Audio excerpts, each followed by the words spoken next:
All right, now that the Switch 2 is a real thing, we can actually talk about it. We can, absolutely. Yeah, we've got a couple of thoughts running through our minds, and we thought we'd share them with you today in this video. So what are they? Well, let's find out. We're going to start then by addressing the topic of, is it too safe? Yeah, in terms of being a successor to a console, does it play it too safe? Obviously, bearing in mind that we're going on the reveal trailer and nothing more. So it could well be that Nintendo show it off in its glory in a couple of months' time, and it's beyond what anyone is expecting. But judging on what we know so far, does it play it too safe? Now, to preface this, I basically put a poll out on Twitter that asked that very question. What did you want from the Switch 2? Right. There were three options. The first option was I wanted a more beefy Switch that ran all of my games. The second option was a fantastic new gimmick. And then the last option was you should just buy a Steam Deck, which a lot of people have been saying in the comments. Fair enough. And we're having this discussion because traditionally Nintendo are quite gimmick heavy. Now, the word gimmick does come with some negative connotations, but to be fair, a lot of the times that Nintendo have done this, obviously other companies have then taken that and it's moved forward and almost become an industry standard. I think what you were saying as well about the NES and the SNES really does ring true with this console. Yeah, so that was in our reveal reaction, if you like, video, where I said that perhaps the last time they'd truly just gone for pure power was the NES to the Super Nintendo. You could argue that the N64 after that was more powerful, but then they had the three-pronged controller. The GameCube was perhaps the next one you could say was a pure power jump, but even that they went with the small discs as opposed to what everyone else was using at the time. I think that was the last pure jump, being NES to Super Nintendo. Yeah, there's also a lot of comparisons when it comes to, obviously, the nerdy stuff that I enjoy with the hardware side. Realistically, what Nintendo and other developers and publishers have done has been very impressive with what they've got here. Like, it's an ancient Tegra chipset, which is like a weak TV-based system or a weak tablet chipset. To be able to do, someone put the trailer, remember the start of, I think it was Tears of the Kingdom's trailer, where they're like floating down to the earth. He's like skydiving down, isn't he? And for that to load so flawlessly, it's impressive on any level. And some of the coding that they did with that, and look, Tears of the Kingdom, you can tank the frame rates on the current hardware, is still impressive. So to see what they'll be able to do with the next beefier system, I'm excited just for that alone. I think also maybe the reason this is even a discussion point is because, I mean, traditionally, if you'd have gone back to Sony, say, and that's what they do for the most part, isn't it? They come out with more powerful consoles and everyone's been well on board with that. I think maybe the PlayStation 5's release has changed people's perception because it felt almost like a pointless new update. There wasn't enough power. I don't know, unless I'm wrong, I don't own one, I've played yours. It felt maybe it wasn't necessary at that time, whereas the PS4 from 3 was obvious, the 3 from 2 and the 2 from 1, they all seemed like relevant jumps, you know? Yeah, it feels like with graphics and hardware in general, we obviously operate on a, what does it look like? Yeah. And when you've got things like The Last of Us, or The Last of Us Remastered PS5 edition, and you side by side them, and you're squinting going, what's the difference? Yeah, yeah.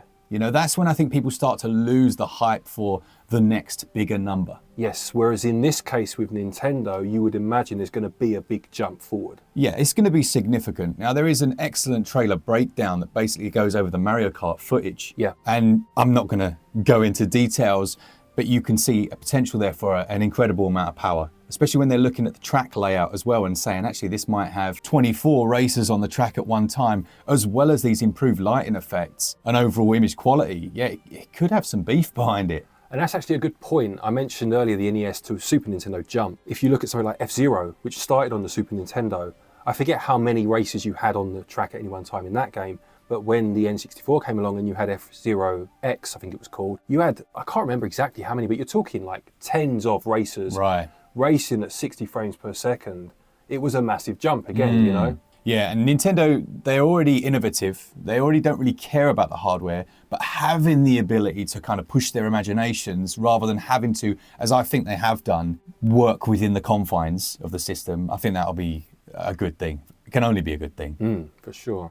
So what would the alternative have been then? Well, this is where you get into territory of trying to second guess Nintendo's R&D department and what they could have come up with next.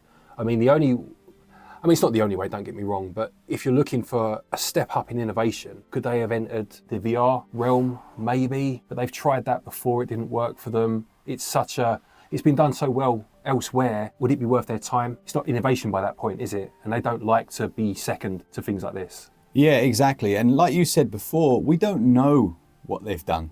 No. We only know this piece of the hardware. Another really interesting point is, from what we've seen of this hardware, it obviously doesn't have things like analog triggers. Are we going to see a Pro controller too? Quite possibly, although I'd be surprised if they added something onto a Pro controller that you couldn't do on the Joy-Con. I would think for the most part, every function would go across from both, both sets of controllers. It may be more a case this time of, is it evolution rather than revolution? That's the term, isn't it? In terms of things, again, I know it is speculation, but the potential mouse being included within a Joy-Con, I mean, even that, maybe not as spectacular as creating a hybrid console or the Wii's motion control when it first released and it was a new thing. It would be pretty... it's significant. Significant. It's almost game-changing, literally, for games that need it, isn't it? You know? Now, I put a tweet out about this very topic, and it's obviously a hot topic in the community, basically saying, right now, other consoles are looking at the Switch 2 and saying, oh, that's an underpowered device, like what's going on there? But realistically, what could happen with the step up that we're seeing, and if we start to get things like Call of Duty, and we get some of the more advanced strategy games, a year from now, you might have people saying, oh, the Switch shouldn't be allowed in our servers because they've got an unfair advantage having the mouse. Absolutely. Let me frame it a different way. And this is a question for yourself, but anyone that's watching, just to contemplate for a minute. Let's say that Call of Duty, let's just use that because it's an easy example, on a PS5 has cross-play with the Switch 2 at some point. And as you just said, obviously, Switch players are using their Joy-Con as a mouse. If you are a new buyer and you look at the two games, and there's clearly an advantage in terms of the aesthetic for the PS5, or there's clearly a practical advantage for it on the Switch 2, which one would you pick up?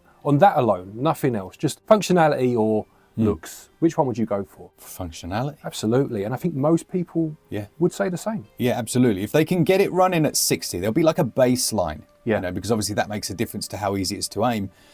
And also, I'm going to put pay to the comment that's being typed right now. A lot of the other consoles have the ability to have a mouse plugged into it. Yeah, of course, yeah. But not everyone's going to do that. In fact, 90%, I would say, wouldn't do that. Don't do that. They don't do that. They're not going to. And then you have games that don't support it. When something's baked into the hardware, it makes a huge difference to the uptake, both from third-party developers and from the user base. Absolutely. And I think you've just said something that's very important, and I think this is almost a take from this video, as far as I'm concerned, is it's always the same with Nintendo. Yeah. Their innovation, if that's what they've done, will be great, but it has to perform to such a standard that it can compete at least a baseline with the other consoles. And if it can do that, that one would get my vote. If it can't, that's when you have issues, isn't it? It is. What is nice to see, though, is it's using a short throw optical sensor, which is incredibly accurate. We've had it in mice for literal decades. We know how accurate that is.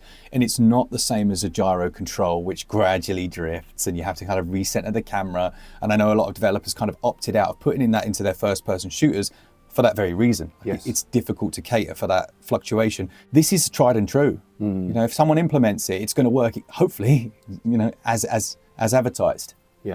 One thing also I would like to just quickly discuss with you, Glenn, is obviously there's been a lot of speculation about a potential failure point on the hardware with that very small connector that kind of pokes out. Now it does like sit flush with the console, where it looks, at least it looks like it does. Yeah. But I do still potentially see an issue there in the longevity if you dropped your Switch on that and then people say that let's drop tests and things. What do you think of it? I can see that point. Obviously, you know, if there's going to be a part of the Switch that is a potential, as you say, failure point, that's certainly going to be it, isn't it? It's whether, again, the advantage of having that system of locking in outweighs any potential failure point. And for that to happen, the chance of it happening and breaking has to be minimal. Yeah.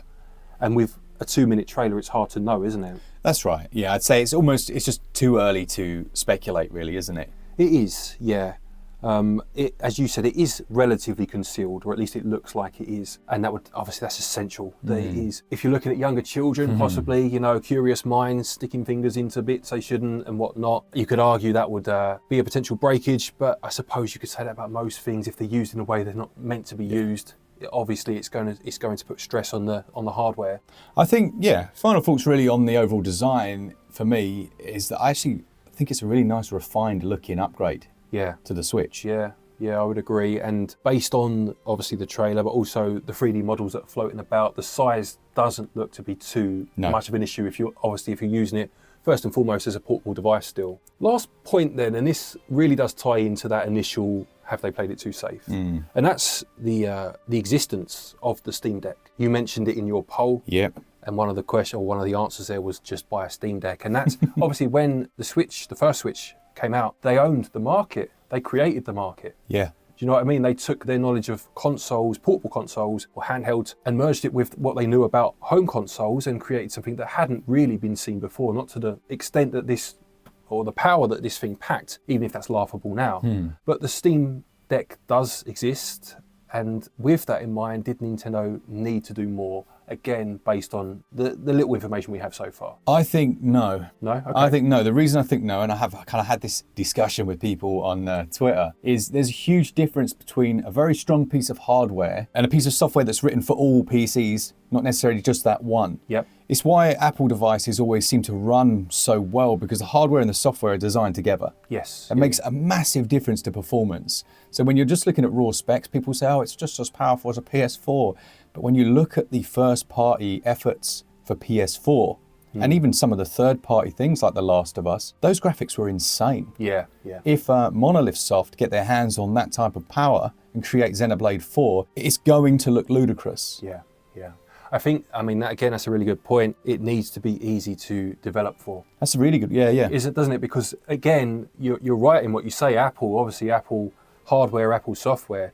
But with Nintendo, it's not Nintendo hardware and Nintendo software. Third-party developers will make up the bulk of the games. Yeah. And it needs to be easy to develop for, because that's where Nintendo have also fallen down in the park. Absolutely, yeah. It's using this, similar architecture, but more beefy, and it's using a similar architecture to that which a lot of these developers will be using for other platforms. Yes, yeah. Specifically for the PC, they're used to using that stuff. So you would hope so. Obviously, we don't have a clue what the dev kits and things look like behind the scenes, but you really would hope they've gone that route.